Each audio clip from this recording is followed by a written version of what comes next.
Hello friends, welcome to Polaiahtechtelugu. Friends, ఈరోజు వీడియోలో వచ్చేసి మనం ఫోన్పేలో మొబైల్ రీఛార్జెస్ అండ్ అలాగే DTH రీఛార్జెస్ అనేది మనం ఎలా చేసుకోవాలి ఈ వీడియోలో నేను ఎక్స్ప్లెయిన్ చేస్తాను. సో తెలిసి ఉంటే మీరు ఇక్కడే స్కిప్ చేయవచ్చు, అండ్ తెలియకపోతే మీరు ఎండ్ వరకు చూడండి. సో మీకు ఒక ఐడియా అయితే ఉంటుంది friends. And first of all వచ్చేసి మీరు ఫోన్పే యాప్ అయితే మీరు ఓపెన్ చేయండి. అండ్ ఫోన్పే యాప్ ఓపెన్ చేశాక మీకు ఇక్కడ చూసుకున్నట్లయితే మీరు కిందకి ఇలా పైకి స్క్రోల్ చేసుకోండి.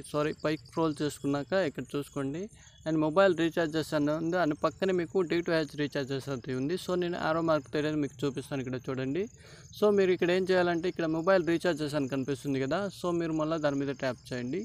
అండ్ దాని మీద ట్యాప్ చేయగానే మీరు ఇక్కడ చూసుకున్నట్లయితే అండ్ సో మీరు ఫస్ట్ నుంచి మీరు లాస్ట్ వరకు ఏ నెంబర్స్ అయితే మీరు రీఛార్జ్ చేశారో మొత్తం కింద అయితే మీకు కనిపిస్తుంది. సో మీరు ఇక్కడ చూసుకున్నట్లయితే search by numbers or name అని ఉంది కదా. సో మీరు కావాలంటే ఒకవేళ మీరు ఆ నెంబర్ మీ కాంటాక్ట్లో కనుక ఉన్నట్లయితే నెంబరు, సో మీరు సెర్చ్ చేసి మీరు రీఛార్జ్ చేసుకోవచ్చు. ఇప్పుడు మీరు ఏం చేయాలంటే ఇక్కడ మీరు నెంబర్ అయితే మీరు ఎంటర్ చేయండి. సో మీరు దాని మీద ట్యాప్ చేయగానే ఇక్కడ మీరు ఒక నెంబర్ అనేది చూజ్ చేసుకోండి. సో నేను నెంబర్ అనేది ఇస్తున్నాను. సో నేను నెంబర్ ఎంటర్ చేశాను, ఎందుకంటే నా కాంటాక్ట్లో సేవ్ అయింది కాబట్టి నా నెంబర్ అనేది ఇక్కడ చూసుకున్నట్లయితే నా నేమ్తో అయితే వస్తుంది. సో మీరు దాని మీద ట్యాప్ చేయండి. అండ్ దాని మీద ట్యాప్ చేయగానే ఇక్కడ చూసుకున్నట్లయితే ఆ నెంబర్ అనేది మీరు ఎయిర్టెల్కి రీఛార్జ్ చేస్తున్నారా, ఐడియాకి రీఛార్జ్ చేస్తున్నారా మొత్తం ఇక్కడ మీకైతే కనిపిస్తుంది. సో మీరు ఇక్కడ వచ్చేసి మీకు ఇక్కడ కింద చూసుకున్నట్లయితే కొన్ని ప్లాన్స్ అయితే ఉంటాయి. సో మీరు ఆ ప్లాన్స్ ప్రకారంగా రీఛార్జ్ చేయాలనుకుంటే మీరు ఇక్కడ చూజ్ చేసుకోవచ్చు.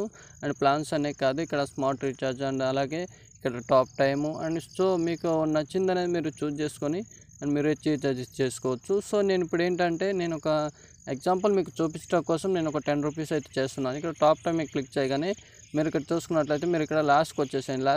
ఇక్కడ 10 రూపీస్ ఆప్షన్ అయితే కనిపిస్తుంది కదా. సో ఇక్కడ 20 rupees and 10 rupees 100 rupees. So నేనైతే ఇప్పుడు 10 రూపీస్ చేస్తున్నాను. ఇక్కడ 10 రూపీస్ మీద ట్యాప్ చేయండి. అండ్ ట్యాప్ చేయగానే మీకు ఇక్కడ చూసుకున్నట్లయితే ఇక్కడ మీరు ఏ బ్యాంక్ తోటి అయితే మీరు రీఛార్జ్ చేయాలనుకుంటున్నారో, అంటే మీకు రీఛార్జ్ చేసినప్పుడు మీకు అమౌంట్ అయితే కట్ అవుతుంది. సో ఏ బ్యాంక్లో మీకు కట్ అవ్వాలనుకుంటున్నారో మీరు ఆ బ్యాంక్ని చూజ్ చేసుకోండి. సో నేనైతే ఇక్కడ చూసుకున్నట్లయితే నేను ఆంధ్ర బ్యాంక్ని చూజ్ చేసుకున్నాను. సో చూజ్ చేసుకున్నాక ఇక్కడ రీఛార్జెస్ కనిపిస్తుంది కదా. సో మీరు దాని మీద ఫ్రెండ్స్ అండ్ ట్యాప్ చేయగానే ఇక్కడ ఎంటర్ యూపీఐ పిన్ అని ఉంటుంది. సో ఫోన్పేకి మీరు ఏ పిన్ అయితే సెట్ చేసుకుంటారో సో మీరు ఆ పిన్ అనేది మీరు ఇక్కడ ఎంటర్ చేయండి. సో నేను ఆ పిన్ ఎంటర్ చేశాను. అండ్ ఎంటర్ చేశాక ఇక్కడ మీకు టిక్ మార్క్ అయితే కనిపిస్తుంది కదా రైట్ సైడ్లో వచ్చేసి. సో మీరు దాని మీద ట్యాప్ చేయండి. దాని మీద ట్యాప్ చేసినట్లయితే మీకు ప్రాసెసర్ అనేది సక్సెస్ఫుల్గా అయితే అవుతుంది.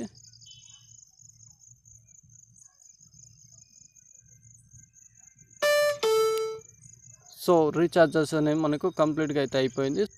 సో ఫ్రెండ్స్ అండ్ నేను మొబైల్ రీఛార్జెస్ చేశాను. అండ్ సెకండ్ స్టెప్ వచ్చేసి అండ్ DTH రీఛార్జెస్ అనేది ఎలా చేయాలంటే ఇక్కడ మీకు DTH ఆప్షన్ అయితే కనిపిస్తుంది కదా. సో నేను యారో మార్క్ చూపిస్తాను. సో మీరు దాని మీద ట్యాప్ చేయండి. దాని మీద ట్యాప్ చేయగానే ఇక్కడ ఏంటంటే నేను కొన్ని రీఛార్జెస్ అయితే చేశాను. అండ్ మీరు పై స్క్రోల్ చేసుకొని ఇక్కడ కొన్ని నెట్వర్క్స్ అయితే ఉన్నాయి. సో ఎయిర్టెల్ కావచ్చు, వీడియో కావచ్చు, సన్ డిష్ కావచ్చు.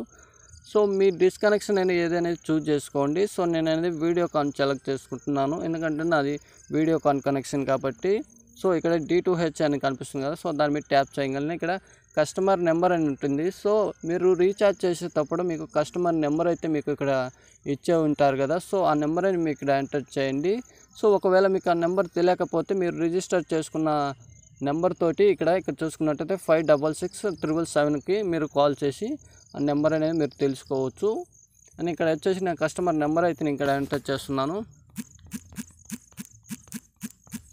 నా నెంబర్ ఎంటర్ చేశాక ఇక్కడ కన్ఫర్మేషన్ అని కనిపిస్తుంది కదా. సో కన్ఫర్మ్ అని సో మీరు దాని మీద ట్యాప్ చేయండి. అండ్ దాని మీద ట్యాప్ చేయగానే సో ఫ్రెండ్స్ అండ్ ఇక్కడ చూసుకున్నట్లయితే ఇక్కడ మంత్లీ ప్లాన్ వచ్చేసి 510 రూపీస్ అయితే ఉంది. సో నేను రీఛార్జ్ చేసేది ఇదేనమాట. అండ్ మీకు ఇక్కడ వచ్చేసి ఇక్కడ చూసుకోవచ్చు. సో మీరు ఏ పర్సన్కి రీఛార్జ్ చేస్తున్నారో కూడా వాళ్ళ నేమ్ అయితే ఇక్కడ మీకు కనిపిస్తుంది. ఇక్కడ చూసుకోండి రైట్ సైడ్లో వచ్చేసి. సో ఇక్కడ వచ్చేసి మీరు ఇక్కడ కావాలంటే 200, 250 కానీ 300 కానీ 400 కానీ సో అది మీ ఇష్టం, మీరు ఎంతైనా చేసుకోవచ్చు. సో మంత్లీ వచ్చేసి మీరు చేసుకున్నట్లయితే మీకు ఒక మంత్లీ అనేది వస్తుంది అనమాట. సో నేను 300 అని చేస్తున్నాను. సో 300 ట్యాప్ చేయగానే ఇక్కడ చూసుకుంటే పే బిల్స్ అని ఉంది కదా. సో మీరు దాని మీద ట్యాప్ చేయండి. సో మీరు దాని మీద ట్యాప్ చేయగానే మీకు ఇక్కడ సో ఫ్రెండ్స్ అండ్ ట్యాప్ చేయగానే ఇక్కడ ఎంటర్ యూపీఐ పిన్ అని ఉంటుంది. సో ఫోన్పేకి మీరు ఏ పిన్ అయితే సెట్ చేసుకుంటారో సో మీరు ఆ పిన్ అనేది మీరు ఇక్కడ ఎంటర్ చేయండి. సో నేను ఆ పిన్ ఎంటర్ చేశాను. అండ్ ఎంటర్ చేశాక ఇక్కడ మీకు టిక్ మార్క్ అయితే కనిపిస్తుంది కదా రైట్ సైడ్లో వచ్చేసి. సో మీరు దాని మీద ట్యాప్ చేయండి. దాని మీద ట్యాప్ చేసినట్లయితే మీకు ప్రాసెసర్ అనేది సక్సెస్ఫుల్గా అయితే అవుతుంది. అండ్ దాని మీద ట్యాప్ చేయగానే ఇక్కడ మీకు ప్రాసెసర్ అయితే జరుగుతుంది. సో ఇక్కడ చూసారు కదా, అండ్ యువర్ రీఛార్జెస్ సక్సెస్ఫుల్ అని ఉంది. సో ఫ్రెండ్స్, అండ్ ఇక్కడ చూసారు కదా, ఇప్పుడు నా మంత్లీ బ్యాలెన్స్ అనేది కట్ అయిపోయింది ఆంధ్రా బ్యాంక్ నుంచి. ఇక్కడ చూసారు కదా 300 అయితే కట్ అయిపోయింది. అండ్ సో ఫ్రెండ్స్, అండ్ మనం మొబైల్ రీఛార్జెస్ అండ్ అలాగే D2H రీఛార్జెస్ అనేది ఎలా చేసుకోవాలి ఈ వీడియోలో చూసారు కదా ఫ్రెండ్స్. అండ్ ఈ వీడియో కనుక మీకు యూస్ఫుల్ అయినట్లయితే ఖచ్చితంగా మన ఈ వీడియోని అయితే లైక్ చేయండి. సో మీరు లైక్ చేస్తే నాకు కొంచెం సపోర్ట్గా అయితే ఉంటుంది. సో కొత్త వాళ్ళు కనుక మన ఛానల్ చూస్తున్నట్లయితే కింద కనపడే రెడ్ కలర్ బటన్ నొక్కి అండ్ పక్కన ఉన్న బెల్ ఐకాన్ క్లిక్ చేసి ఆల్ నోటిఫికేషన్ ఎనేబుల్ చేసుకోండి. ఇటువంటి ఇంట్రెస్టింగ్ అప్డేట్స్ and అలాగే మీకు ఇన్ఫర్మేషన్ వీడియోస్ అనేది నేను తీసుకొస్తూ ఉంటాను. So thank you so much friends. జై హింద్.